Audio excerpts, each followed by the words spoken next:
أعوذ بالله من الشيطان الرجيم بسم الله الرحمن الرحيم ربي زدني علما ربي زدني علما ربي زدني علما। আমরা গতকালকে পড়ছিলাম পিতামাতার ভরণ পোষণ আইন 2013। আজকে আমরা আগে রিভিশন করব পিতামাতার ভরণ পোষণ আইন, তারপরে আমরা নতুন আইন ইনশাআল্লাহ শুরু করব।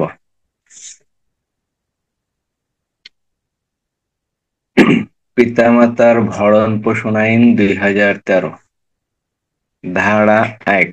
এক ধারায় বলা আছে এই আইন পিতামাতার ভরণ পোষণ আইন 2013 নামে অভিহিত হবে।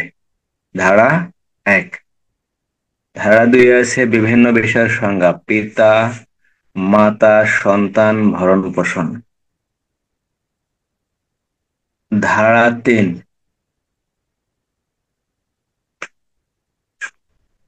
পিতামাতার ভরণ পোষণ কিভাবে করতে হবে বা পিতামাতার ভরণ পোষণ পদ্ধতি কি, তার বিস্তারিত আলোচনা।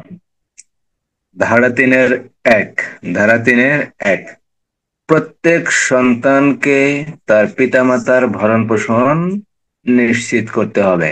প্রত্যেক সন্তানকে দিয়ে বলা হয়েছে কোনো পিতামাতার যদি একাধিক সন্তান থাকে বা অধিক যদি সন্তান থাকে, সেক্ষেত্রে সন্তানগণ নিজেদের মধ্যে আলাপ আলোচনা করে কথা বলে তারা ঠিক করে নেবে পিতামাতার ভরণ পোষণ কিভাবে নিশ্চিত করবেন বা কিভাবে নিশ্চিত করা যায়। তিনে বলা হয়েছে বাসস্থান।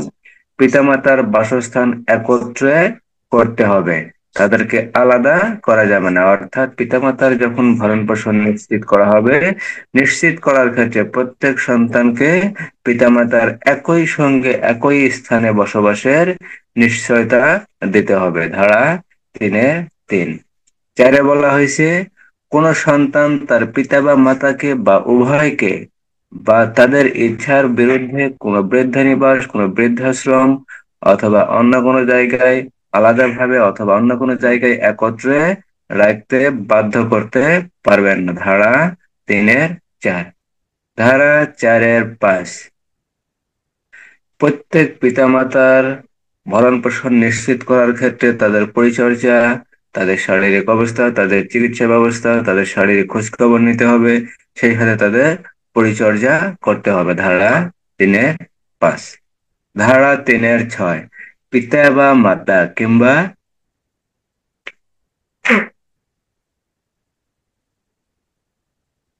পিতা বা মাতা অথবা উভয়েই যদি সন্তান হতে আলাদাভাবে অন্য কোথাও বসবাস করেন, তাহলে তাদের সাথে নিয়মিতভাবে দেখা সাক্ষাৎ করতে হবে, তাদের সাথে আলাপ আলোচনা করতে হবে, গল্পগুজব করতে হবে। ধারা তিনের ছয়।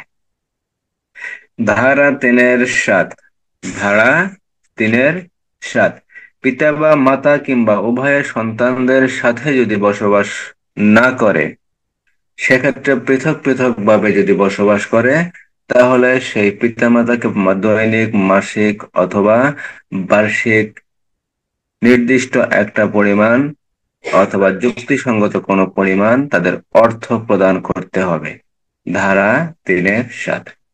ধারা চার, পিতামাতার অবর্তমানে দাদা দাদি নানা নানির ভরণ পোষণ ব্যয় নিশ্চিত করতে হবে। কেমন ভাবে নিশ্চিত করতে হবে? যদি পিতা না থাকে তাহলে দাদা দাদির ভরণ পোষণ ব্যয় নিশ্চিত করতে হবে ধারা তিনের ন্যায়। আর যদি মাতা না থাকে তাহলে মাতার অবর্তমানে নানা নানিকে ভরণ পোষণ ব্যয় নিশ্চিত করতে হবে ধারা তিনের ন্যায়। দণ্ড একটাই প্রশ্ন আসতে পারে, সেটা ধারা পাঁচের। ধারা পাঁচ, দণ্ড কি? যদি ভরণ পোষণ ব্যয় নিশ্চিত না করে তাহলে দণ্ড কি?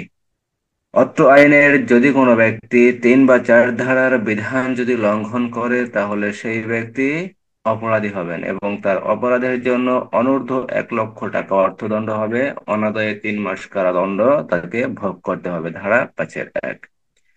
ধারা পাঁচের দিয়ে বলা হয়েছে পিতামাতা, দাদা দাদি বা নানা নানির ভরণ পোষণ প্রদানে যদি কেউ বাধা প্রদান করে, তাহলে যে ব্যক্তি বাধা প্রদান করবে বা এই বাধা প্রদানের ক্ষেত্রে যে ব্যক্তি সহযোগিতা করবে অথবা যে অর্থ প্রদানে বাবা মা, দাদা দাদি, নানা নানি এদেরকে অর্থ প্রদানে যদি কোনরূপ বাধার সৃষ্টি করে বা অসহযোগিতামূলক যদি কেউ আচরণ করে, তাহলে তিনিও অপরাধী হবেন। অপরাধের দণ্ড হবে অনূর্ধ্ব 1 লক্ষ টাকা অর্থদণ্ড বা অনাদায়ে 3 মাস কারাদণ্ড। ধারা 5-2। ধারা 5-2। ধারা 5 একে বলা হয়েছে সন্তান। যারা সন্তান থাকবে তাদের অপরাধ। ধারা 5-2 বলা হয়েছে সন্তানের সাথে যে সকল আত্মীয় স্বজন থাকবেন, অর্থাৎ তার ছেলে মেয়ে, বউ, ছেলে মেয়ে, বা স্বামী, ছেলে মেয়ে, অথবা তার নিকট কোনো আত্মীয়, সেই আত্মীয় কি হবে? অপরাধী হবে। ধারা 5-2।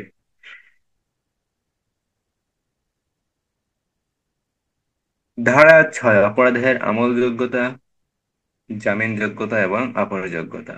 অত্র আইনের অপরাধটি আমলযোগ্য হবে, জামিনযোগ্য হবে এবং অপরযোগ্য হবে নিজেদের মধ্যে কথাবার্তা বলে আপস মীমাংসা করা যাবে। ধারা 7 প্রথম শ্রেণীর জুডিশিয়াল ম্যাজিস্ট্রেট অথবা প্রথম শ্রেণীর মেট্রোপলিটন ম্যাজিস্ট্রেট অপরাধটি আমলে নিতে পারবেন এবং বিচার করতে পারবেন। ধারা 8। ধারা 8।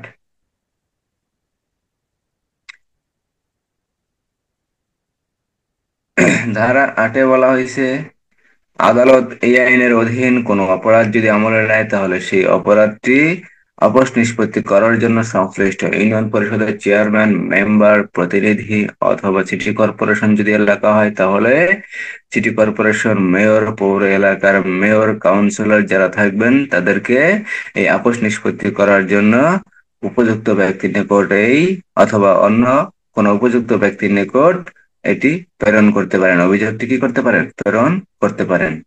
ধারা 8-2 উপধারা 1 অনুসারে যখন কোনো অভিযোগ এরকম আপস নিষ্পত্তি করার জন্য প্রেরণ করা হয়, তখন ওই চেয়ারম্যান, মেম্বার, কাউন্সিলর অথবা পৌর এলাকার মেয়র অথবা অন্য কোনো উপযুক্ত ব্যক্তি সেই অপরাধটি আপস মীমাংসা করতে পারেন এবং তাদেরকে ডেকে কি করতে পারেন? শুনানির সুযোগ দিতে পারেন। শুনানি শেষে তাদের বিষয়টি কি আপস মীমাংসা করতে পারেন। এক্ষেত্রে যে আপস মীমাংসা করা হবে বা নিষ্পত্তি করা হবে, এই নিষ্পত্তি আদালত কর্তৃক নিষ্পত্তি করা হয়েছে বলে গণ্য হবে। ধারা 8। ধারা 8। তাহলে পিতামাতার ভরণ পোষণ আইনে শুধু একটা ধারায় গুরুত্বপূর্ণ, ধারা 5, দণ্ড। যদি কোনো ব্যক্তি পিতামাতার ভরণ পোষণ ব্যয় নিশ্চিত না করেন, তাহলে তার কি দণ্ড হতে পারে বা তার অপরাধ কি, ধারার আলোকে বিস্তারিত আলোচনা করেন। এই জাতীয় কোনো একটা প্রশ্ন থাকতে পারে, যদি কখনো আসে তাহলে উত্তর হবে ধারা 5। ধারা 5-1, ধারা 5-2। ধারা 5-1 বলা হয়েছে তার সন্তান অর্থাৎ ছেলে অথবা মেয়ের অপরাধ। আর ধারা 5-2 বলা হয়েছে তার ছেলে মেয়ে যদি উভয়ের স্বামী অথবা স্ত্রী অথবা স্বামী অথবা স্ত্রী ও সেই সাথে পুত্র অথবা কন্যা এবং তার নিকট কোনো আত্মীয়র অপরাধ, অর্থাৎ তার অপরাধ না, তার যে আত্মীয় স্বজন থাকবে তাদের অপরাধ। ধারা 5-2। আজকে আমরা নতুন পড়া শুরু করবো ইনশাআল্লাহ, শিশু আইন। শিশু আইনটা খুবই গুরুত্বপূর্ণ। শিশু আইনটা আমরা ভালোভাবে পড়ার চেষ্টা করব। শিশু আইন।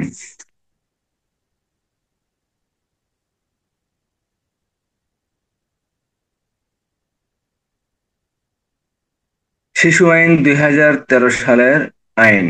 শিশু আইন।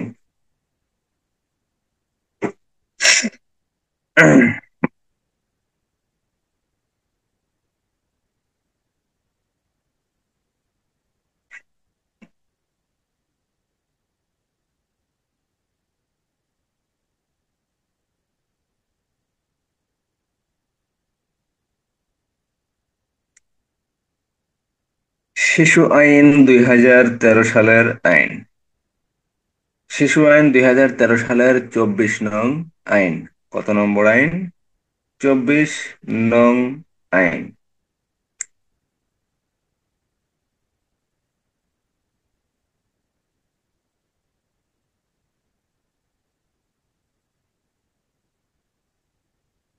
শিশু আইনের ধারা 1।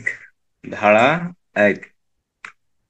ধারা 1-এ বলা আছে শিশু আইনের সংক্ষিপ্ত পরিচিতি এবং প্রবর্তন। এই আইন শিশু আইন 2013 নামে অভিহিত হবে। আর 1-2 বলা হয়েছে সরকার সরকারি গেজেট প্রজ্ঞাপন দ্বারা যে তারিখ নির্ধারণ করবে সেই তারিখে এই আইন কার্যকর হবে। ধারা 1-2।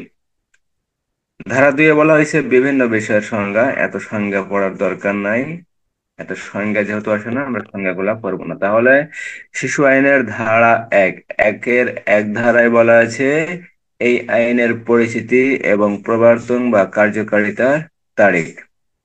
এই আইন শিশু আইন 2013 নামে অভিহিত হবে। এই আইন শিশু আইন 2013 নামে অভিহিত হবে। একের দুই ধারায় বলা আছে সরকার গেজেট বিজ্ঞপ্তি প্রকাশ করে বা প্রচার করে বা গেজেটে বিজ্ঞাপন দ্বারা যে তারিখ নির্ধারণ করে দেবেন, যে তারিখ নির্ধারণ করে দেবেন সেই তারিখ হতে এই আইন অর্থাৎ শিশু আইন কার্যকর হবে। ধারা একের দুই।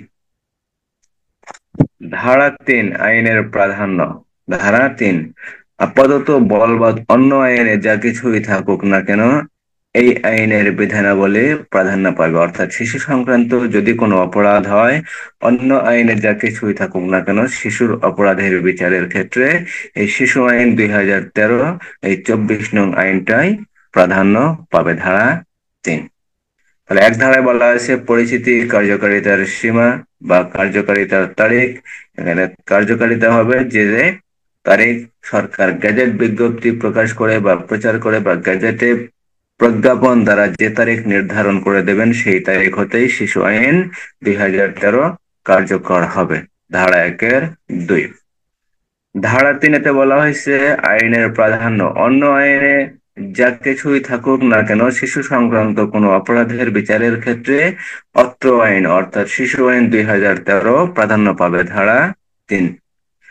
ধারা চার। ধারা চারটা খুবই গুরুত্বপূর্ণ। যদি শিশু আইন, তাহলে শিশুর সংজ্ঞা ধারা চার, বিদ্যমান অন্য আইনে যা কিছুই থাকুক না কেন এই আইনের উদ্দেশ্য পূরণকল্পে অনূর্ধ্ব 18 বছর বয়স পর্যন্ত সকল ব্যক্তি শিশু হিসেবে গণ্য হবে। অনেক সময় এমসিকিউ হয়, শিশু আইনের শিশু বলতে নিম্নের কোন ব্যক্তিকে বোঝায়? 18 বছর বয়সের বেশি, 21 বছর বয়সের বেশি, অথবা 22 বছর বয়সের বেশি, অথবা 18 বছরের বয়সের কম বা অনূর্ধ্ব 18 বছর। তাহলে শিশু আইন অনুযায়ী শিশুর সংজ্ঞা হবে অনূর্ধ্ব 18 বছর বয়সের যে কোনো ব্যক্তিকে বা সকল ব্যক্তিকে শিশু হিসেবে গণ্য করা হয়। শিশু হিসেবে গণ্য করা হয়। এক একটা আইনে এক এক ধরনের শিশুর সংজ্ঞা আছে। এক একটা আইনে এক এক ধরনের শিশুর সংজ্ঞা আছে। আমরা ফৌজদারি কার্যবিধি আইনে পড়ছিলাম অনূর্ধ্ব 15 বছর, সেটা হলো কিশোর। নারী ও শিশু নির্যাতন দমন আইনের ধারা 2 তে পড়ছিলাম শিশুর সংজ্ঞা। শিশু কত বছর ছিল? অনূর্ধ্ব সম্ভবত 16 বছর, অনূর্ধ্ব 16। আর শিশু আইনের শিশু বলতে কি বোঝায়? অনূর্ধ্ব 18 বছর বয়স পর্যন্ত প্রত্যেক ব্যক্তি শিশু হিসেবে গণ্য হবে। ধারা চার। ধারা চার, তাহলে শিশু আইনের চার ধারা মোতাবেক অন্য আইনে যা কিছুই থাকুক না কেন এই আইনের উদ্দেশ্য পূরণকল্পে অর্থাৎ শিশু আইন 2013 উদ্দেশ্য পূরণকল্পে অনূর্ধ্ব 18 বছর বয়স পর্যন্ত প্রত্যেক ব্যক্তিকে শিশু হিসেবে গণ্য করা হবে। ধারা চার। ধারা পাঁচ। ধারা পাঁচে বলা হয়েছে প্রবেশন কর্মকর্তার দায়িত্ব কর্তব্য কি? এই বিষয়ে প্রশ্ন আসার সম্ভাবনা নাই, আমাদের দরকারও নাই। ধারা পাঁচ। ধারা ছয়।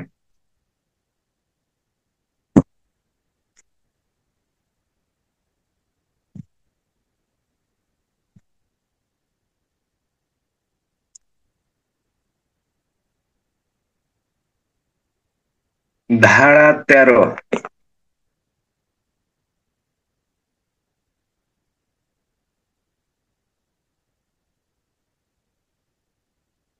ধারা 13।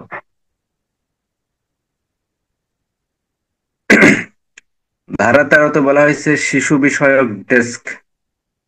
প্রত্যেকটি থানা ফাঁড়িতে শিশু বিষয়ক একটা ডেস্ক আছে। সেই শিশু বিষয়ক ডেস্ক স্বরাষ্ট্র মন্ত্রণালয়, কোন মন্ত্রণালয়?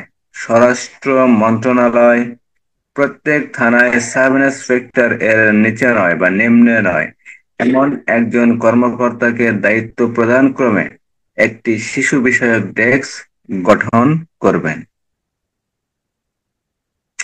তাহলে স্বরাষ্ট্র মন্ত্রণালয় প্রত্যেক থানায় সাব ইন্সপেক্টরের নিম্নে নয় এমন কোন কর্মকর্তাকে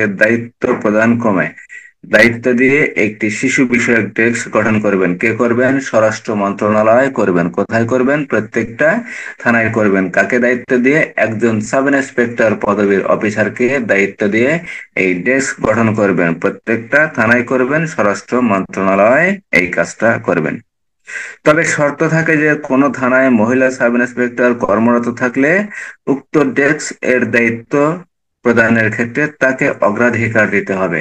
অর্থাৎ কোনো থানায় যদি মহিলা সাব ইন্সপেক্টর থাকে তাহলে সেই ডেস্কের দায়িত্ব ওই মহিলা সাব ইন্সপেক্টরকে দিতে হবে। অর্থাৎ দায়িত্ব দেওয়ার ক্ষেত্রে তাকে প্রাধান্য দিতে হবে। ধারা 13-1 শিশু বিষয়ক ডেস্ক। ধারা 13-2 উপধারা 1-এ উল্লেখিত শিশু বিষয়ক ডেস্কের দায়িত্বপ্রাপ্ত কর্মকর্তা শিশু বিষয়ক পুলিশ কর্মকর্তা হিসেবে অভিহিত হবে। ধারা 13-2। তাহলে ওই শিশু বিষয়ক ডেস্কের যে দায়িত্ব থাকবেন সেই দায়িত্বপ্রাপ্ত কর্মকর্তা কি হবেন?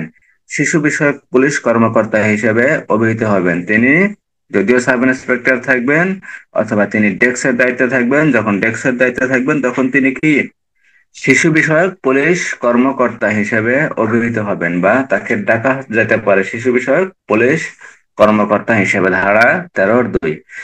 ধারা 13-1-এ বলা হয়েছে বাংলাদেশে যত থানা আছে বাংলাদেশে যত থানা আছে প্রত্যেকটা থানায় একটি করে শিশু বিষয়ক ডেস্ক গঠন করা যাবে। এই শিশু বিষয়ক ডেস্ক গঠন কে করবেন? স্বরাষ্ট্র মন্ত্রণালয় করবেন। স্বরাষ্ট্র মন্ত্রণালয় যখন এই শিশু বিষয়ক ডেস্ক গঠন করবেন, এই ডেস্ক গঠন করার ক্ষেত্রে একজন সাব ইন্সপেক্টর পদের অফিসারকে দায়িত্ব দিয়ে এই ডেস্ক গঠন করবেন। সাব ইন্সপেক্টর পদের নিম্নের কোন অফিসার কে নয়, সাব ইন্সপেক্টর পদের অফিসার সর্বনিম্ন সাব ইন্সপেক্টর পদের অফিসারকে এই দায়িত্ব দিতে হয়।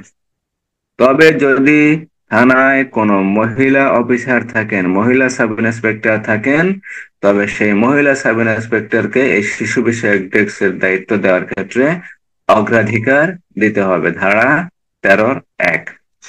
ধারা 13 দিয়ে বলা হয়েছে এই শিশু বিষয়ক ডেস্কের দায়িত্বে যে পুলিশ কর্মকর্তা থাকবেন তিনি শিশু বিষয়ক পুলিশ কর্মকর্তা হিসেবে অভিহিত হবেন বা শিশু বিষয়ক পুলিশ কর্মকর্তা নামে অভিহিত হবেন। ধারা 13-2।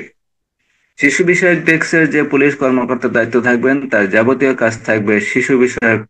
যদি শিশু সংক্রান্ত যদি কোনো অপরাধ হয় সেই অপরাধের বিষয়ে তিনি কর্তব্য পালন করবেন। ধারা 13। ধারা 13।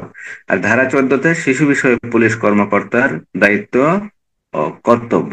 দায়িত্ব ও কর্তব্য। ধারা 14। অর্থাৎ শিশু যদি কোনো অপরাধ করে বা শিশু যদি কোনো অপরাধের শিকার হয় সেক্ষেত্রে এই শিশু বিষয়ক পুলিশ কর্মকর্তার দায়িত্ব ও কর্তব্য কি তা 14 ধারায় বর্ণনা করা হয়েছে। ধারা 14। তাহলে শিশু বিষয়ক পুলিশ কর্মকর্তার দায়িত্ব ও কার্যাবলী হবে নিম্নরূপ। ক শিশু বিষয়ক মামলার জন্য পৃথক নথি ও রেজিস্টার সংরক্ষণ করবেন। অর্থাৎ অন্যান্য আসামির থেকে ভিন্নভাবে এই শিশু বিষয়ক যদি কোনো মামলা হয়, কোনো মামলা হওয়ার সম্ভাবনা থাকে, সেই মামলার জন্য পৃথক নথি ও রেজিস্টার সংরক্ষণ করতে হবে। ধারা 14 ক। ধারা 14 খ। ধারা 14 খ। কোনো শিশু যদি থানায় নিয়ে আসা হয় তাহলে শিশুকে থানায় আনয়ন করা হলে প্রবেশন কর্মকর্তাকে অবহিত করতে হবে। খ এর সরোয়া। খ এর সরোয়া। অর্থাৎ কোন শিশু থানায় আসলে বা শিশুকে থানায় আনয়ন করা হলে তাহলে পুলিশ কর্মকর্তার দায়িত্ব কি?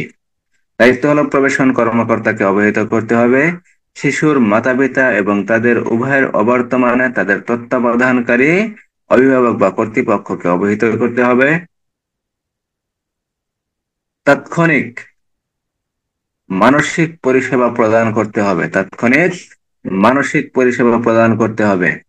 শিশু যদি কোনো আঘাত পায়, কোনো আঘাতের যদি লক্ষণ তার শরীরে পাওয়া যায় অথবা তার যদি চিকিৎসার প্রয়োজন হয় তাহলে তাকে চিকিৎসার ব্যবস্থা করতে হবে।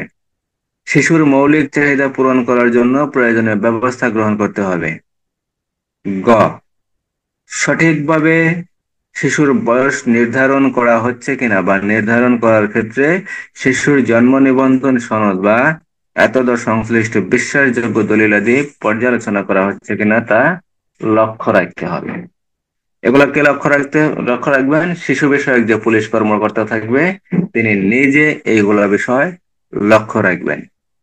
প্রবেশন কর্মকর্তার সাথে যৌথভাবে শিশুর বিরুদ্ধে আনীত অভিযোগ মূল্যায়নপূর্বক বিকল্প পন্থা অবলম্বন এবং সম্ভাব্যতা যাচাইপূর্বক জামিনের ব্যবস্থা গ্রহণ করতে হবে। ধারা 14 উম। চ, প্রতি মাসে শিশুদের মামলার সকল তথ্য প্রতিবেদনাগারে থানা হতে নির্ধারিত ছকে প্রবেশন কর্মকর্তার নিকট ও পুলিশ সুপারের মাধ্যমে পুলিশ সদর দপ্তর ক্ষেত্রমত জেলা আইনগত সহায়তা কমিটির নিকট প্রেরণ করতে হবে। নির্ধারিত বিধি দ্বারা নির্ধারিত দায়িত্ব পালন করতে হবে এবং উপরোক্ত কার্যাবলী সম্পাদনের প্রয়োজনে অন্যান্য ব্যবস্থা যদি গ্রহণ করার প্রয়োজন হয় সেক্ষেত্রে তাকে সে সকল ব্যবস্থা গ্রহণ করতে হবে। ধারা 14। তাহলে ধারা 13তে বলা হয়েছে শিশু বিষয়ক ডেস্ক গঠন। এই ডেস্কটা কে গঠন করবেন? স্বরাষ্ট্র মন্ত্রণালয় বাংলাদেশের প্রত্যেকটি থানায় একজন সাব ইন্সপেক্টর পদে নিম্ন নয় এমন কোন অফিসারকে দায়িত্ব দিয়ে শিশু বিষয়ক ডেস্ক গঠন করবেন। তবে শর্ত থাকে যে থানায় যদি কোনো মহিলা সাব ইন্সপেক্টর থাকে তাহলে তাকে শিশু বিষয়ক ডেস্কের দায়িত্বে অগ্রাধিকার দিতে হবে। ধারা 13-1। ধারা 13 দিয়ে বলা হয়েছে শিশু বিষয়ক ডেস্কে যে পুলিশ কর্মকর্তা থাকবেন তিনি শিশু বিষয়ক পুলিশ কর্মকর্তা নামে অভিহিত হবে। ধারা 13-2। ধারা 14তে বলা হয়েছে শিশু বিষয়ক ডেস্কের পুলিশ কর্মকর্তা যে থাকবেন সেই পুলিশ কর্মকর্তার দায়িত্ব ও কর্তব্য কি, অর্থাৎ শিশু বিষয়ক ডেস্কে যখন দায়িত্বরত থাকবেন দায়িত্বরত থাকাকালীন তিনি কি কি কর্তব্য এবং দায়িত্ব পালন করবেন। ধারা 14। ধারা 14। ধারা 14তে বলা হয়েছে পুলিশ কর্মকর্তার শিশু বিষয়ক পুলিশ কর্মকর্তার দায়িত্ব ও কর্তব্য। প্রথম বিষয়টি হলো শিশু বিষয়ক যদি কোনো অপরাধ হয়, কোনো মামলা হয়, সেই মামলার জন্য পৃথক নথি ও রেজিস্টার সংরক্ষণ করতে হবে। অর্থাৎ শিশু বিষয়ক যে মামলাগুলো হবে, শিশুর বিষয় যে মামলা হয় সে মামলার জন্য আলাদা আলাদা করে নথি থাকতে হবে এবং আলাদা করে রেজিস্টার সংরক্ষণ করতে হবে। বয়স্ক আসামিদের সাথে এই রেজিস্টার সংরক্ষণ করা যাবে না বা নথিপত্র সংরক্ষণ করা যাবে না। 1 থেকে 18 বছর বয়স পর্যন্ত প্রত্যেকটা শিশুর জন্য কি করতে হবে? শিশু অপরাধের জন্য আলাদা করে নথি এবং রেজিস্টার সংরক্ষণ করতে হবে। যদি কোনো শিশু অপরাধ করে, অপরাধ করার পর যদি শিশুকে থানায় নিয়ে আসা হয়, থানায় নিয়ে আসা হলে থানায় নিয়ে আসা হলে শিশু বিষয়ক পুলিশ কর্মকর্তা কি দায়িত্ব পালন করবেন? যখন কোনো শিশুকে থানায় নিয়ে আসা হবে, থানায় নিয়ে আসার সাথে সাথে সর্বপ্রথম তিনি প্রবেশন কর্মকর্তাকে এই শিশুর বিষয়ে অবহিত করবেন। তারপর শিশুর পিতামাতা অথবা তার পিতামাতার যদি অবর্তমানে অন্য কোনো অভিভাবক থাকে তাহলে তাকে অবহিত করবেন। তাৎক্ষণিক শিশুকে মানসিক পরিষেবা দিতে হবে। তারপর শিশুকে যদি চিকিৎসা প্রদান করার প্রয়োজন হয় বা কোনো ক্লিনিক বা হাসপাতালে নিয়ে যাওয়ার প্রয়োজন হয় তাহলে তাকে কোনো ক্লিনিক বা হাসপাতালে নিয়ে যেতে হবে। শিশুর মৌলিক যে চাহিদা থাকবে চাহিদা পূরণ করার জন্য প্রয়োজনীয় ব্যবস্থা গ্রহণ করতে হবে। তাহলে শিশুকে যদি কখনো প্রশ্ন করা হয় যে কোনো শিশু অপরাধীকে থানায় নিয়ে আসার পর থানার শিশু বিষয়ক কর্মকর্তার দায়িত্ব কি বা কর্তব্য কি, তখন প্রশ্নের উত্তর দেওয়া যেতে পারে ধারা 14 খ। 14 খ, যখন কোনো শিশুকে থানায় নিয়ে আসা হয়, থানায় নিয়ে আসা হলে শিশু বিষয়ক পুলিশ কর্মকর্তার কার্যাবলী নিম্নরূপ। কি কি কার্যক্রম করতে হবে? প্রবেশন কর্মকর্তাকে সাথে সাথে অবহিত করতে হবে, তার পিতামাতাকে অবহিত করতে হবে, পিতামাতা যদি না থাকে তার অবর্তমানে তার যে অভিভাবক থাকবে তাকে অবহিত করতে হবে। পিতামাতা নাই, তার তো কোনো অভিভাবক আছে, চাচা হোক, দাদা হোক, মামা হোক, খালু হোক, যে কোনো ব্যক্তি হোক অথবা অন্য কোনো ব্যক্তি হোক, আইনসঙ্গতভাবে অন্য কোনো ব্যক্তি যদি তার অভিভাবক হিসেবে থাকে তাহলে সেই অভিভাবককে কি করতে হবে? জানাইতে হবে যে আপনার ছেলে বা আপনার মেয়ে এই অপরাধটা করছে, তাকে থানায় নিয়ে আসা হয়েছে, এই বিষয়টা আপনার নলেজে দেওয়া দরকার বা আপনার জানা দরকার। তাহলে প্রথম হলো প্রবেশন কর্মকর্তাকে জানাইতে হবে। তারপর তার অভিভাবককে জানাইতে হবে, তার পিতামাতার অবর্তমানে অন্য কোনো অভিভাবক অথবা আইনগতভাবে যদি অন্য কোনো অভিভাবক থাকে তাহলে তাকেও জানাইতে হবে। শিশু যদি অসুস্থ হয় তাহলে তার চিকিৎসার ব্যবস্থা করতে হবে। শিশু যদি অসুস্থ হয় তার চিকিৎসার ব্যবস্থা করতে হবে। তাকে মানসিক পরিষেবা প্রদান করতে হবে। তাকে মানসিক পরিষেবা, যে তোমার কোনো সমস্যা নাই, তুমি আসছো, থাকো, এখানে থাকো, তোমার বাবা মাকে খবর দেওয়া হয়েছে, এখানে শিশু বিষয়ক যে প্রবেশন কর্মকর্তা হয়েছে তাকে খবর দেওয়া হয়েছে, তারা আসবে, তোমার সাথে কথা বলবে, তোমার টেনশনের কিছু নাই। এই বিষয়ে শিশুকে কি করতে হবে? মানসিক পরিষেবা দিতে হবে, যে তোমার ভয় পাওয়ার কিছু নাই, থানায় নিয়ে আসছি, তুমি থাকো এখানে, তুমি সেভ আছো, তুমি ভালো আছো, তোমার কোনো ক্ষতি হবে না, এই সকল বিষয়ে বিভিন্ন ধরনের কথা বলে শিশুকে সান্ত্বনা দিতে হবে। শিশুকে সান্ত্বনা দিতে হবে। তাহলে কি করতে হবে? প্রথমে প্রবেশন কর্মকর্তাকে জানাইতে হবে, তার অভিভাবককে জানাইতে হবে, শিশুকে সান্ত্বনা দিতে হবে। শিশুর যদি চিকিৎসার প্রয়োজন হয় তাকে চিকিৎসা দিতে হবে। শিশুর মৌলিক অধিকার রক্ষা করতে হবে। শিশুর মৌলিক যে চাহিদা থাকবে সেই চাহিদা পূরণ করার প্রয়োজনীয় ব্যবস্থা গ্রহণ করতে হবে। তারপর কি করবেন? গ, সঠিকভাবে শিশুর বয়স নির্ধারণ করা হচ্ছে কিনা সে বিষয়টি শিশু বিষয়ক পুলিশ কর্মকর্তা লক্ষ্য রাখবেন। ঘ, প্রবেশন কর্মকর্তার সহিত যৌথভাবে শিশুর বিরুদ্ধে আনীত অভিযোগ মূল্যায়নপূর্বক বিকল্প পন্থা অবলম্বন এবং সন্তানকে সম্ভাব্যতা যাচাইপূর্বক জামিনের ব্যবস্থা গ্রহণ করতে হবে। কে গ্রহণ করবেন? ওই পুলিশ কর্মকর্তা এবং প্রবেশন যে কর্মকর্তা থাকবেন তিনি এই জামিনের ব্যবস্থা করবেন। অর্থাৎ দুইজন মিলে কি করবেন? জামিনের ব্যবস্থা করবেন। শিশু বিষয়ক যদি কোনো অপরাধ হয়, শিশু যদি কোনো অপরাধ করে, তাহলে সেই শিশুর অপরাধের ক্ষেত্রে সর্বপ্রথম একটা জিনিস লক্ষ্য রাখতে হবে, তার বয়সটা নির্ধারণ করতে হবে। তার বয়স নির্ধারণের ক্ষেত্রে কি কি ব্যবস্থা গ্রহণ করা যেতে পারে? ওই শিশুর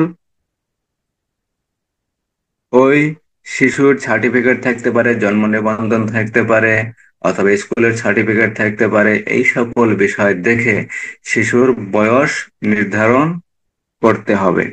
তাহলে সঠিকভাবে শিশুর বয়স নির্ধারণ করা হচ্ছে কিনা, বা নির্ধারণ করার ক্ষেত্রে শিশুর জন্ম সনদ বা এতদ্ সংশ্লিষ্ট বিশ্বাসযোগ্য দলিলাদি, অন্যান্য দলিল কি থাকতে পারে? এসএসসি সার্টিফিকেট থাকতে পারে, অথবা এইচএসসি সার্টিফিকেট থাকতে পারে, অথবা জেএসসি সার্টিফিকেট থাকতে পারে, পিএসসি সার্টিফিকেট থাকতে পারে। এই সকল সার্টিফিকেটের মাধ্যমে কি করতে হবে? শিশুর জন্ম নির্ধারণ করতে হবে, শিশুর বয়স নির্ধারণ করতে হবে। ধারা 14। শিশুর বয়স নির্ধারণ করার সাথে সাথে প্রবেশন কর্মকর্তা এবং পুলিশ বিষয়ক যে কর্মকর্তা থাকবেন, মানে শিশু বিষয়ক পুলিশ কর্মকর্তা থাকবেন, তারা দুইজন মিলে ওই শিশুর জামিনের ব্যবস্থা করতে হবে। জামিন যেন পায় সে ব্যবস্থা গ্রহণ করতে হবে। বিকল্প পন্থা অবলম্বন বা কোনো কারণে জামিনে মুক্তি প্রদান করা সম্ভব না হলে আদালতে প্রথম হাজিরার পূর্বে সংশ্লিষ্ট শিশুকে নিরাপদ স্থানে নিরাপদ স্থানে প্রেরণ করতে হবে। ধারা 14। প্রতি মাসে শিশুদের মামলা প্রবেশন কর্মকর্তাকে তালিকা আকারে প্রেরণ করতে হবে, এবং সেই তালিকা পুলিশ সুপারের মাধ্যমে পুলিশ হেডকোয়ার্টার সদর দপ্তরে প্রেরণ করতে হবে। এছাড়া জেলা আইনগত সহায়তা যে কমিটি থাকে, প্রত্যেক জেলায় জেলা আইনগত সহায়তা একটা কমিটি থাকে, সেই কমিটি বরাবর শিশুদের মামলার সকল তথ্যর প্রতিবেদন আকারে প্রেরণ করতে হবে। ধারা 14। ধারা 14। তাহলে শিশু বিষয়ক পুলিশ কর্মকর্তার দায়িত্ব ও কর্তব্য কি, যদি কখনো প্রশ্ন হয় তাহলে তার উত্তর হবে, শিশু বিষয়ক পুলিশ কর্মকর্তার দায়িত্ব ও কর্তব্য: ক, শিশুর যদি কোনো অপরাধ করে তাহলে তার জন্য পৃথক নথি ও রেজিস্টার সংরক্ষণ করতে হবে। শিশুকে যদি থানায় নিয়ে আসা হয় তাহলে 5টি কার্য সম্পাদন করতে হবে। 5টি কাজ করতে হবে। প্রথম কাজটি হলো প্রবেশন কর্মকর্তাকে অবহিত করতে হবে। দ্বিতীয় বিষয়টি হলো ওই শিশুর পিতামাতা বা অভিভাবককে অবহিত করতে হবে। তৃতীয় বিষয়টি হলো শিশুকে মানসিক পরিষেবা দিতে হবে। চতুর্থ বিষয়টি হলো শিশুর চিকিৎসার ব্যবস্থা করতে হবে। পঞ্চম বিষয় হলো শিশুর যদি মৌলিক কোনো চাহিদা থাকে তাহলে সেই চাহিদা পূরণের ব্যবস্থা করতে হবে। তাহলে একজন শিশুকে থানায় নিয়ে আসার পর পাঁচটি পাঁচটি ব্যবস্থা গ্রহণ করতে হবে। কে গ্রহণ করবেন? শিশু বিষয়ক কর্মকর্তা গ্রহণ করবেন। এছাড়া শিশু সংক্রান্ত কোনো অপরাধের ক্ষেত্রে পুলিশ কর্মকর্তার দায়িত্ব হবে সঠিকভাবে শিশুর বয়স নির্ধারণ করা, বয়স নির্ধারণের ক্ষেত্রে তার জন্ম সনদ ব্যবহার করা, অথবা অন্যান্য যদি কোনো দলিলাদি থাকে তাহলে সেই দলিলাদি ব্যবহার করে তার বয়স নির্ধারণ করতে হবে। প্রবেশন কর্মকর্তার সাথে যৌথভাবে আলাপ আলোচনা করে বিকল্প পন্থায় যদি না হয় তাহলে অন্য কোনোভাবে তার জামিনের ব্যবস্থা করতে হবে। বিকল্প পন্থা অবলম্বন বা অন্য কোনো কারণে যদি জামিনের ব্যবস্থা করা সম্ভব না হয় সেক্ষেত্রে কি করতে হবে? সেক্ষেত্রে শিশুকে একটি নিরাপদ স্থানে প্রেরণের ব্যবস্থা করতে হবে। অর্থাৎ শিশুর যে একটা নিরাপদ হেফাজতের জন্য যে শিশুকে প্রেরণ করা হয় সেখানে এই শিশুকে কি করতে হবে? প্রেরণ করতে হবে।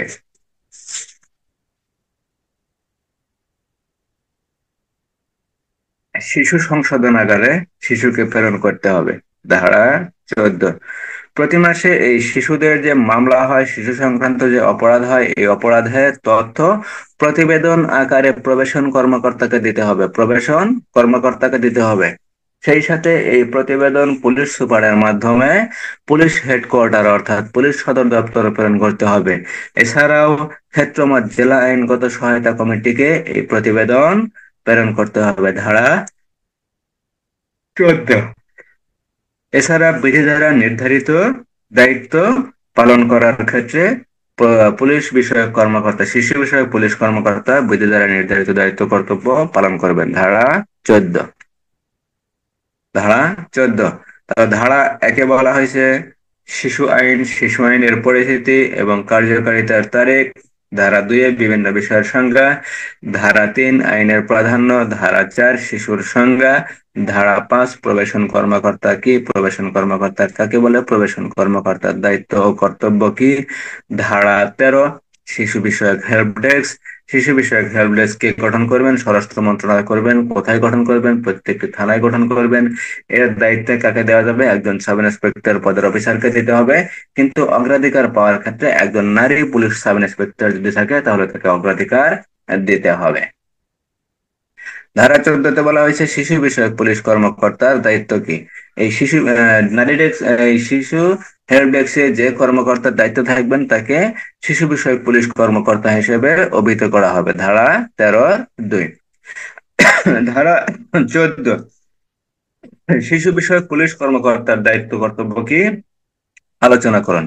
শিশু বিষয়ক পুলিশ কর্মকর্তার দায়িত্ব কর্তব্য যে কোনো সময় প্রশ্ন হতে পারে, কারণ শিশু সংক্রান্ত অনেক অপরাধ হয়। শিশু সংক্রান্ত অনেক অপরাধ হয়, তাই ধারা 14 খুবই গুরুত্বপূর্ণ। একটু জেনে রাখবেন বা মুখস্থ করার চেষ্টা করবেন, বা এর ভিতরে যেগুলো আছে এর ভিতর থেকে মনে করেন যে 7-8টা দিতে পারলেই হবে। শিশু বিষয়ক পুলিশ কর্মকর্তার দায়িত্ব কর্তব্য নিম্নরূপ। ক 14-র ক, কতে বলা হয়েছে শিশু বিষয়ক যখন কোনো অপরাধ হবে, শিশুকে যখন থানায় নিয়ে আসা হবে তখন শিশু মামলার ক্ষেত্রে কি করতে হবে? পৃথক নথি এবং রেজিস্টার সংরক্ষণ করতে হবে। খ, শিশুকে যখন থানায় নিয়ে আসা হবে, থানায় নিয়ে আসা হলে শিশু বিষয়ক পুলিশ কর্মকর্তার দায়িত্ব হবে 5টি, অর্থাৎ খতে 5টি বিষয় পালন করতে হবে। ক, প্রবেশন কর্মকর্তাকে জানাতে হবে, তার পিতামাতা বা অভিভাবককে জানাতে হবে, শিশুকে মানসিক শান্তি দিতে হবে বা মানসিক পরিষেবা প্রদান করতে হবে। ঘতে বলা রস্যই সরোয়ার সরে রস্যই শিশুকে মানসিক পরিষেবা দিতে হবে। দীর্ঘই প্রয়োজন পড়লে শিশুকে চিকিৎসার ব্যবস্থা দিতে হবে। আর রস্যউতে বলা হয়েছে শিশুর মৌলিক চাহিদা পূরণ করতে হবে। অর্থাৎ 14-র খ, 14-র খতে শিশু বিষয়ক পুলিশ কর্মকর্তার 5টি দায়িত্ব আছে। সরোয়া সরোয়া রস্যই রস্যু, সরোয়া সরোয়া রস্যই দীর্ঘই রস্যু, এই 5টি দায়িত্ব শিশু বিষয়ক পুলিশ কর্মকর্তা পালন করবেন। 5টি দায়িত্ব কি কি? প্রবেশন কর্মকর্তাকে জানাতে হবে, তার অভিভাবককে জানাতে হবে, শিশুকে মানসিক পরিষেবা প্রদান করতে হবে, শিশুকে চিকিৎসার ব্যবস্থা করতে হবে, শিশুর মৌলিক চাহিদা পূরণের প্রয়োজনীয় ব্যবস্থা করতে হবে। ধারা 14-র খ। ধারা 14-র গ, 14 গতে বলা হয়েছে সঠিকভাবে শিশুর বয়স নির্ধারণ করতে হবে। বয়স নির্ধারণের ক্ষেত্রে তার জন্ম সনদ অথবা অন্যান্য দলিলাদি যদি থাকে তা দ্বারা শিশুর সঠিক বয়স নির্ধারণ করতে হবে। শিশুর জামিনের ব্যবস্থা করতে হবে। শিশুর যদি জামিন আহ ঘতে বলা হয়েছে কি শিশুর জামিনের ব্যবস্থা করতে হবে। হ্যাঁ, শিশুর জামিনের যদি ব্যবস্থা না হয় উমতে, তাহলে শিশুকে শিশু সংশোধনাগারে বা নিরাপদ কোনো হেফাজতে প্রেরণ করতে হবে। তাতে বলা হয়েছে প্রতি মাসে শিশুদের অপরাধ সংক্রান্ত প্রতিবেদন আকারে প্রবেশন কর্মকর্তাকে জানাইতে হবে এবং সেই প্রতিবেদন পুলিশ সুপারের মাধ্যমে পুলিশ সদর দপ্তর বা হেডকোয়ার্টারে প্রেরণ করতে হবে। ক্ষেত্রমত মাঝে মাঝে সেই বিষয়টি প্রতিবেদন জেলা আইনগত সহায়তা কমিটিকে প্রদান করতে হবে। আর ছতে বলা হয়েছে বিধি দ্বারা নির্ধারিত দায়িত্ব পালন করতে হবে। কে পালন করবেন? শিশু বিষয়ক পুলিশ কর্মকর্তা এই দায়িত্ব পালন করবেন, ধারা 14(ছ)। তাহলে ধারা 1, ধারা 2, ধারা 3, ধারা 4, ধারা 5, ধারা 13, ধারা 14। বুঝতে কোনো সমস্যা আছে?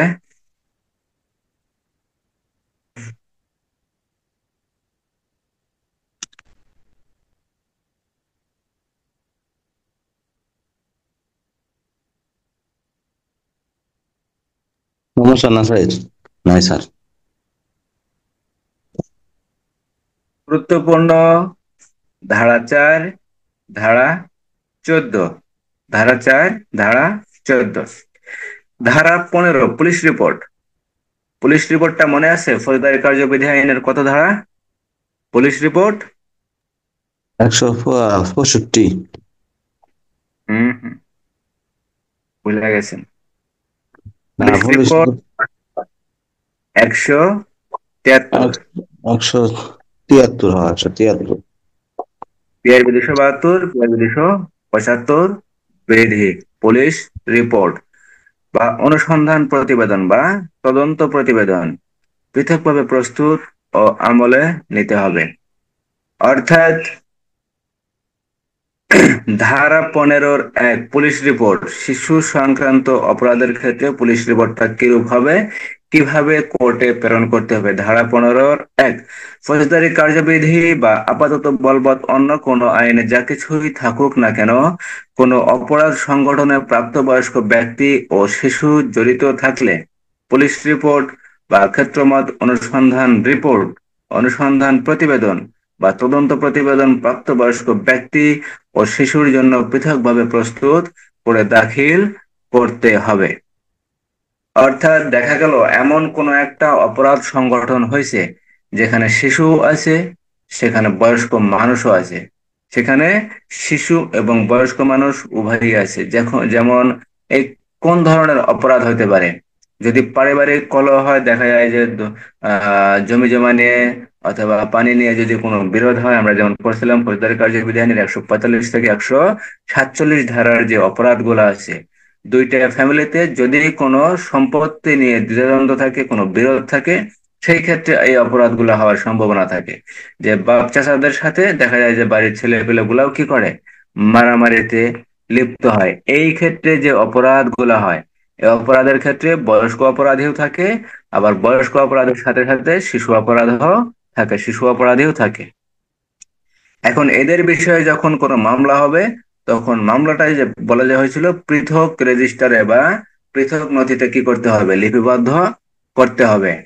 তারপর এদের যে অপরাধের যে অনুসন্ধান হবে, তদন্ত হবে, এই তদন্ত করার পর কি করতে হবে, ওই বয়স্ক অপরাধী যারা থাকবেন তাদের রিপোর্ট একভাবে প্রেরণ করতে হবে। আর শিশু অপরাধী যারা থাকবে, যাদের বয়স 18 বছরের নিচে থাকবে বা অনূর্ধ্ব 18 বছর, 18 বছরের বেশি হবে না, এদের রিপোর্টটা তদন্ত প্রতিবেদন হোক, অনুসন্ধান প্রতিবেদন হোক বা যে কোনো রিপোর্টই প্রেরণ করা হোক না কেন, প্রাপ্তবয়স্ক ব্যক্তি ও শিশুর জন্য পৃথক পৃথক ভাবে প্রস্তুত করে তা দাখিল করতে হবে। ধারা 15-1।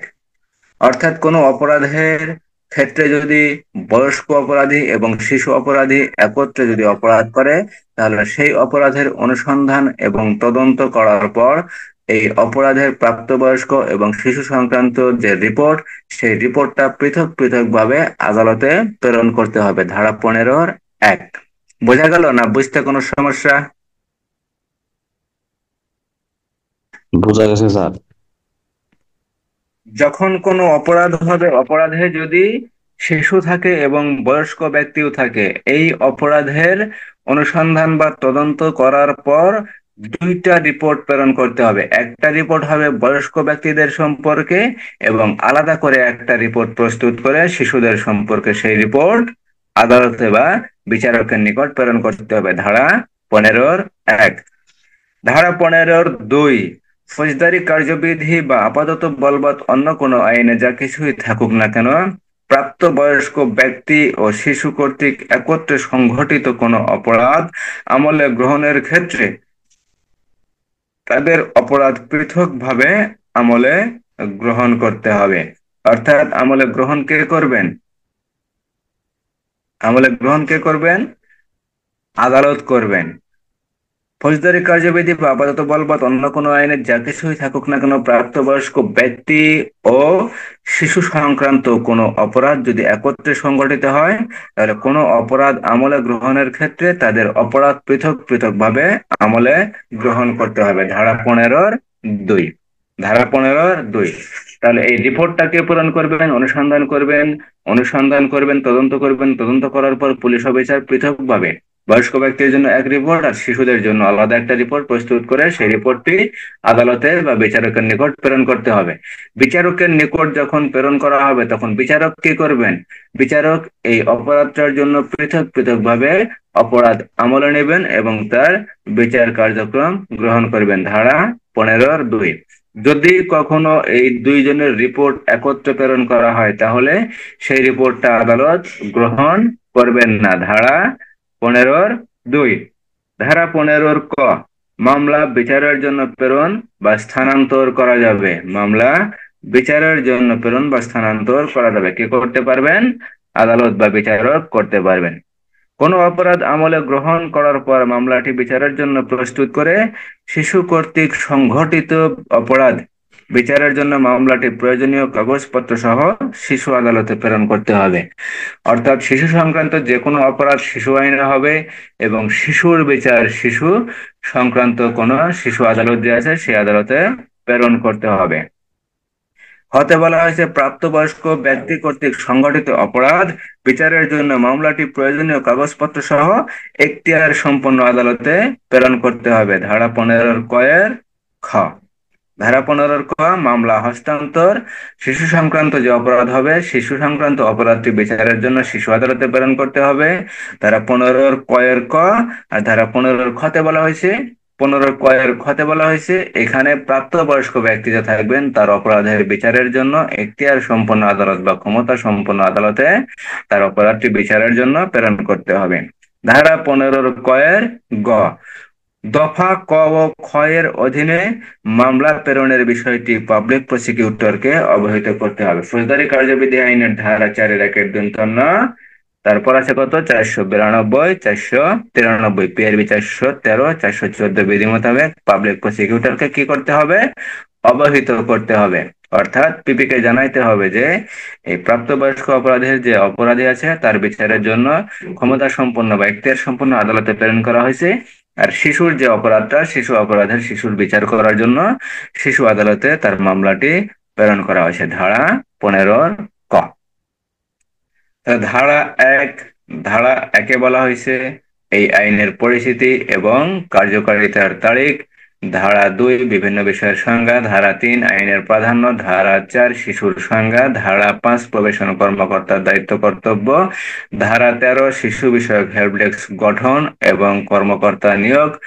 আর ধারা 14-তে বলা হয়েছে শিশু বিষয়ক পুলিশ কর্মকর্তার দায়িত্ব কর্তব্য। ধারা 15-তে বলা হয়েছে পুলিশ রিপোর্ট কিভাবে প্রেরণ করতে হবে বা পুলিশ রিপোর্ট প্রেরণের পদ্ধতি কি। যদি কখনো প্রশ্ন হয় যে যদি কোনো মামলায় একাধিক অপরাধী থাকে এবং সেই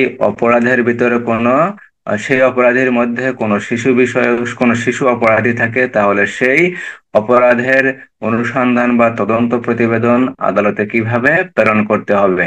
তাহলে শিশু আইনের 15 ধারা মোতাবেক যদি কোনো অপরাধে একাধিক ব্যক্তি থাকে এবং সেই একাধিক ব্যক্তির ভিতরে যদি কোনো শিশু অপরাধী থাকে, তাহলে সেই শিশু অপরাধীর সেই শিশু অপরাধীর অপরাধ তদন্ত বা অনুসন্ধান করার পর পৃথক পৃথক ভাবে পুলিশ রিপোর্ট আদালতে প্রেরণ করতে হবে। ধারা 15-1, শিশু আইন ধারা 15-1।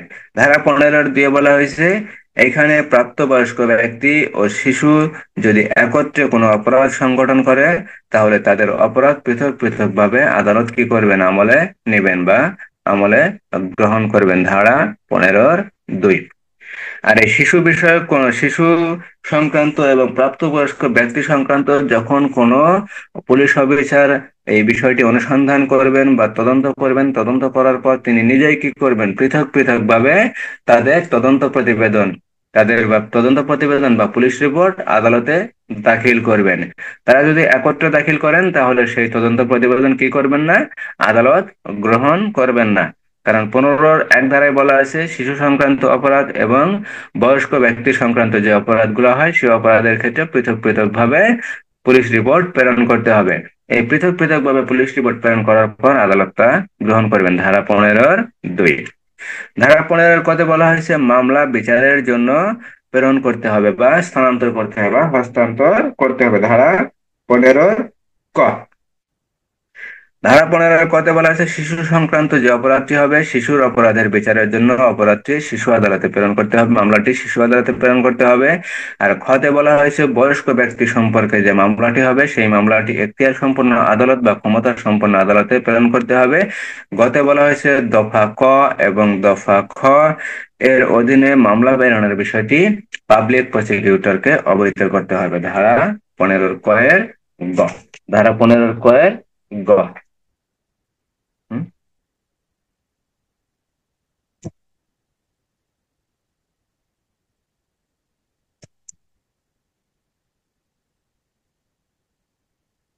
তাহলে ধারা 1 থেকে ধারা 15, ধারা 1 থেকে ধারা 15 বুঝতে কারো কোনো সমস্যা আছে? না স্যার, সমস্যা নাই।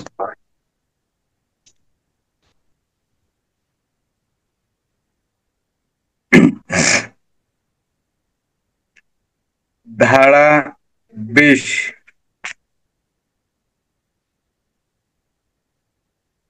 ধারা 20, শিশুর বয়স নির্ধারণে প্রাসঙ্গিক তারিখ।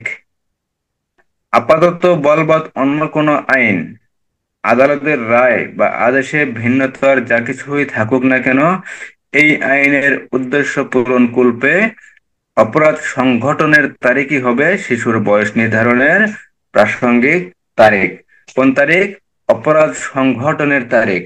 আমরা যেমন ফৌজদারি কার্যবিধি আইনের 29-এর খ ধারায় পড়ছিলাম, কিশোরের যে বয়স নির্ধারণ করা হবে, সেই বয়স নির্ধারণের ক্ষেত্রে কি করতে হবে, কিশোরকে যেদিন প্রথম আদালতে হাজির করা হবে, সেই হাজিরার তারিখ কি করতে হবে, শিশুর বয়স নির্ধারণের তারিখ হিসেবে ধরা হবে।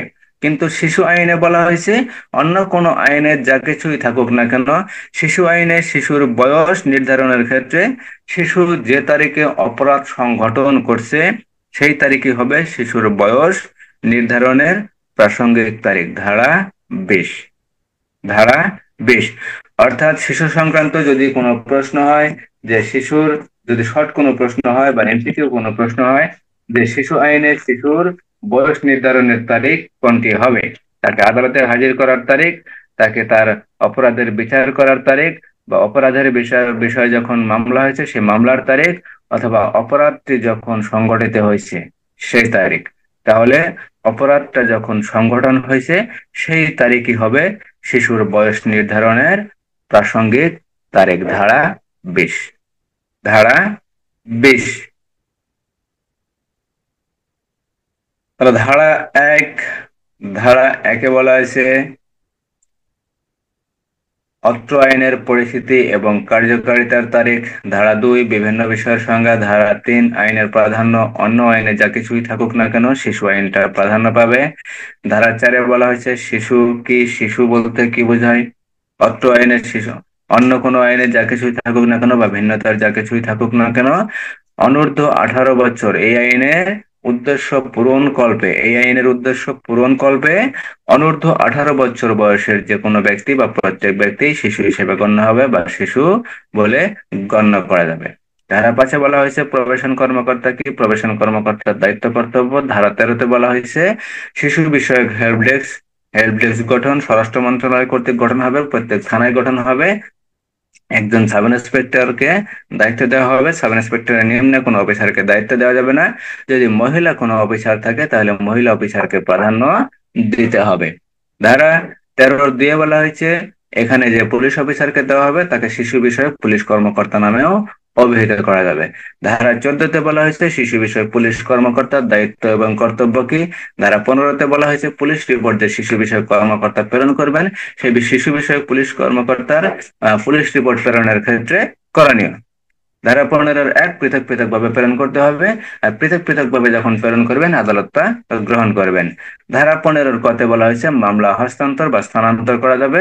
এখানে যে দুইটি মামলা হবে শিশু বিষয়ক অপরাধ আর বয়স্ক অপরাধ সম্পর্কে দুইটি মামলা হবে। বয়স্ক অপরাধীর বিচার করার জন্য এখতিয়ার সম্পন্ন আদালতে প্রেরণ করতে হবে, আর শিশু সংক্রান্ত যে অপরাধটা হবে সেই অপরাধের বিচারের ক্ষেত্রে শিশু বিষয়ক আদালতে মামলাটি প্রেরণ করতে হবে। আর ক ও খ দফায় যে কথা বলা হয়েছে যে মামলা যখন হস্তান্তর করা হবে বা স্থানান্তর করা হবে, এই স্থানান্তরের বিষয়টি কি করতে হবে, পাবলিক প্রসিকিউটর বা পিপি কে জানাইতে হবে। ফৌজদারি কার্যবিধি আইনের ধারা 4-1 ফৌজদারি কার্যবিধি আইনের 492 ধারা, পিআরবি 413, 414 বিধি। ধারা 20, ধারা 20, 20 ধারায় বলা হয়েছে শিশুর বয়স নির্ধারণের তারিখ। শিশুর বয়স নির্ধারণে প্রাসঙ্গিক তারিখ আসলে কোনটা তারিখ হবে। অন্য কোনো আইনের যা কিছুই থাকুক না কেন, এই আইনের অর্থাৎ শিশু আইন 2013 এর উদ্দেশ্য পূরণকল্পে শিশুর বয়স নির্ধারণের তারিখ হবে শিশু যেদিন বা যে তারিখ অপরাধ সংগঠন করছে সেই অপরাধ সংগঠনের তারিখই হবে শিশুর বয়স নির্ধারণের প্রাসঙ্গিক তারিখ। ধারা 20, ধারা 20। ধারা 21, বয়স অনুমান ও নির্ধারণ। ধারা 21,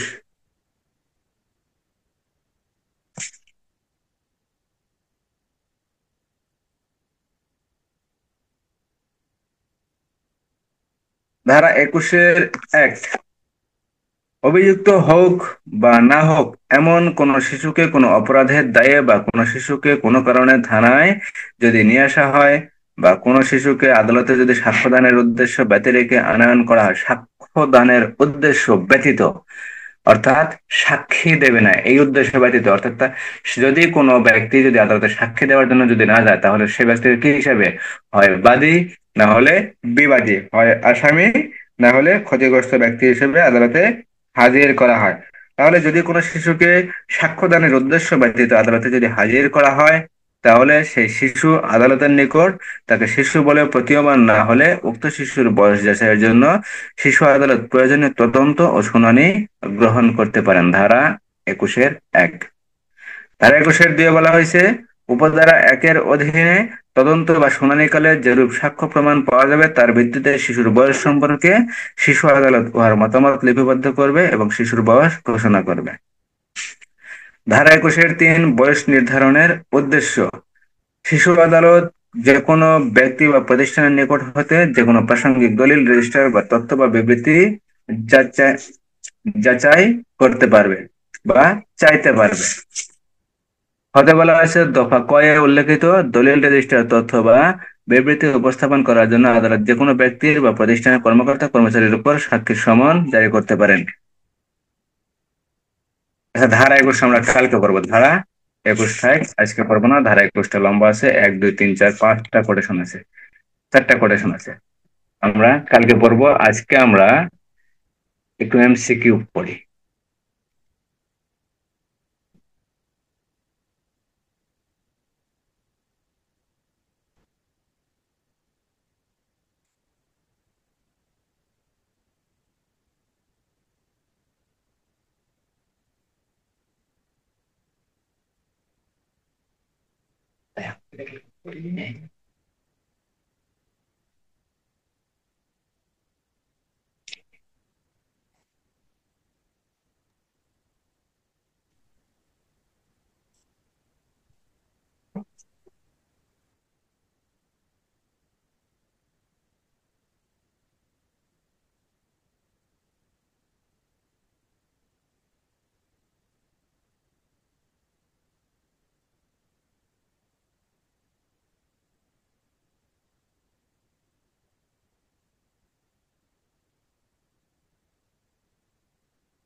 শিশু আইন কত সালের আইন? 2012 সাল, 2013 সাল, 2014 সাল, 2015 সাল?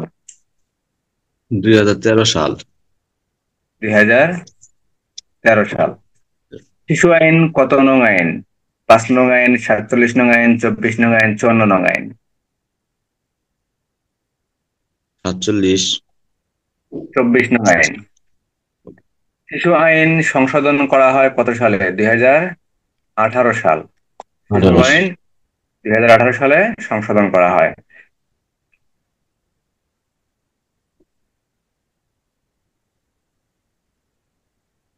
শিশু আইন যখন সংশোধন হয় তখন কত নং আইন ছিল?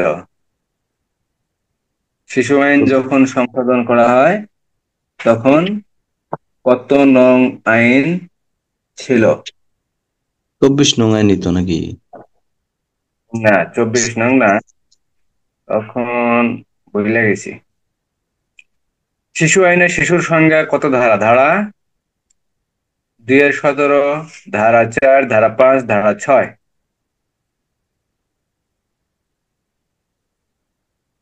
শিশু আইনের সংখ্যা 2 না? ধারা 4। শিশুর সংজ্ঞা, শিশু শিশু আইনের শিশুর সংজ্ঞা কত ধারা? ধারা 4। সংজ্ঞা দুই ঠিক আছে, অন্যান্য সংজ্ঞা, কিন্তু শিশুর সংজ্ঞা ধারা 4 আলাদা করে দেওয়া আছে, ধারা 4। শিশু আইনের শিশুর বয়স কত হবে? 16 বছর, অনন্য 18 বছর, অনূর্ধ্ব 18 বছর, সবগুলো? 18। 18 নিশ্চিত হইব তাহলে সবগুলো। হুম হুম। না, অনূর্ধ্ব 16। 18 বছর। স্পেসিফিক যখন থাকবে অনূর্ধ্ব 18 বছর, তাহলে অনূর্ধ্ব 18 বছরই হবে। ঠিক আছে, অনূর্ধ্ব 18 বছর নিচে 16 আছে, 17 আছে, এটাও ঠিক আছে, কিন্তু এটাই হবে অনূর্ধ্ব 18 বছর, 16 বছর না। মানে 18 বছরের নিচে নাকি? অনূর্ধ্ব আঠারো 18। বছরের নিচে, অনূর্ধ্ব 18 বছর, 18 বছরের বেশি হবে না। শিশু আইনে প্রবেশন কর্মকর্তা নিয়োগ করা হয় কত ধারা? ধারা 8, ধারা 4, ধারা 5, ধারা 6? আহ, দ্বারা ধারা প্রবেশন দ্বারা 5। ধারা 5, প্রবেশন কর্মকর্তা। শিশু আইনে প্রবেশন কর্মকর্তার দায়িত্ব কর্তব্য কত ধারা? ধারা 8, ধারা 4, ধারা 5, ধারা 6? তো 5 দ্বারাই। ধারা 6। ধারা 5-এ হলো প্রবেশন কর্মকর্তা নিয়োগ, আর তার দায়িত্ব কর্তব্য ধারা 6। শিশু আইনে শিশু বিষয়ক হেল্প ডেস্ক কোথায় গঠন করতে হবে? Circle office, reserve office, police super office, থানায়? থানায়। শিশু আইনে শিশু বিষয়ক হেল্প ডেস্ক এর দায়িত্ব প্রদানের ক্ষেত্রে কে অগ্রাধিকার পাবে? সাব ইন্সপেক্টর, মহিলা সাব ইন্সপেক্টর, এএসআই, পুলিশ পরিদর্শক? মহিলা সাব ইন্সপেক্টর। শিশু আইনে শিশু বিষয়ক হেল্প ডেস্ক কোন মন্ত্রণালয় কর্তৃক গঠন হবে? অর্থ মন্ত্রণালয়, স্বরাষ্ট্র মন্ত্রণালয়, পররাষ্ট্র মন্ত্রণালয়, সবগুলো? স্বরাষ্ট্র মন্ত্রণালয়। স্বরাষ্ট্র মন্ত্রণালয়। শিশু বিষয়ক পুলিশ কর্মকর্তার দায়িত্ব কর্তব্য কত ধারা? ধারা 13, ধারা 14, ধারা 15, ধারা 12? ধারা 14। হ্যাঁ, 14। শিশু আইনে শিশু বিষয়ক কোনো মামলা হলে তার জন্য নিম্নের কোনটি সঠিক? পৃথক নথি সংরক্ষণ করতে হবে, পৃথক রেজিস্টার সংরক্ষণ করতে হবে, পৃথক নথি ও রেজিস্টার সংরক্ষণ করতে হবে, একটিও নয়? পৃথক নথি ও রেজিস্টার। হ্যাঁ, পৃথক নথি রেজিস্টার সংরক্ষণ করতে হবে। শিশু আইনে কোনো শিশু থানায় আসলে বা আনয়ন করা হলে কাকে অবহিত করতে হবে? প্রবেশন কর্মকর্তা, পিতামাতা, তত্ত্বাবধানকারী অভিভাবক, সবগুলো? সবগুলোই। সবগুলো। শিশু বিষয়ক মামলার ক্ষেত্রে মামলার সকল তথ্য কোথায় প্রেরণ করতে হবে? প্রবেশন কর্মকর্তার নিকট, পুলিশ সদর দপ্তরে, জেলা আইনগত সহায়তা কমিটি, সবগুলো? সবগুলোই। সবগুলো। শিশু বিষয়ক মামলার ক্ষেত্রে প্রাপ্তবয়স্ক ও শিশু জড়িত থাকলে তাদের তদন্ত প্রতিবেদন, অনুসন্ধান প্রতিবেদন অথবা পুলিশ রিপোর্ট কিভাবে প্রেরণ করতে হবে? একসাথে প্রেরণ করতে হবে, পৃথকভাবে প্রেরণ করতে হবে, একটিও নয়, ক ও খ উভয়? পৃথকভাবে প্রেরণ করতে হবে। পৃথকভাবে প্রেরণ করতে হবে। শিশু ও প্রাপ্তবয়স্ক অপরাধী কোনো অপরাধ করলে তাদের অপরাধ গ্রহণের ক্ষেত্রে নিম্নের কোনটি সঠিক? একসাথে গ্রহণ করা যাবে, পৃথকভাবে গ্রহণ করা যাবে, আদালতের ইচ্ছানুযায়ী, ক ও খ? পৃথকভাবে গ্রহণ করা যাবে। পৃথকভাবে গ্রহণ করা যাবে। শিশু বিষয়ক মামলা গ্রহণের পর বিচারের জন্য প্রস্তুত পূর্বক কোথায় প্রেরণ করতে হবে? নারী ও শিশু নির্যাতন ট্রাইব্যুনালে, শিশু আদালতে, যে কোনো আদালতে। হম কিন্তু শিশু বিষয়ক মামলা তো শিশু আদালতেই পালন করতে হবে। শিশু আদালতে প্রেরণ করতে হবে। নিম্নের কোনটি শিশু আদালত হিসেবে গ্রহণযোগ্য হবে? নারী ও শিশু নির্যাতন ট্রাইব্যুনাল, জেলা ও দায়রা আদালত, ক ও খ। হম ক গ হইব নাকি? না, না, জেলা জেলা ও দায়রা আদালত। জেলা দায়রা আদালত। শিশু আদালত হিসেবে গণ্য হবে। জেলা দায়রা আদালত না?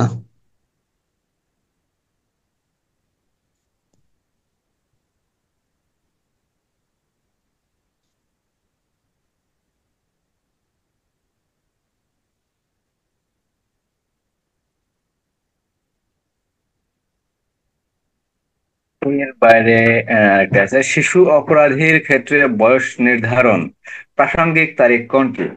অপরাধ সংঘটনের তারিখ, অপরাধ সংঘটনের পরবর্তী তারিখ, অভিযোগ দায়ের করার তারিখ, সবগুলো। অপরাধ সংগঠনের তারিখ। অপরাধ বাইরে তারিখ। হম তাহলে আজকে 20টা এমসিকিউ শেষ। MCQ তো 52টা, বেশি তো এমসিকিউ করা হয় নাই। হম হম তাহলে ধারা 1 থেকে ধারা 20 পর্যন্ত কারো কোনো সমস্যা আছে?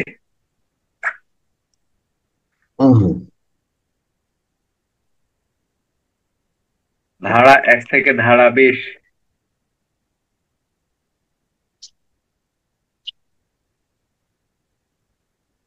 হম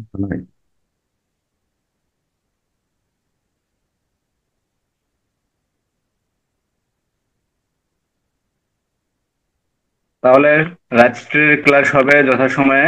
সবাই ইনশাল্লাহ হাজির থাকবেন, হাজির থাকার চেষ্টা করবেন।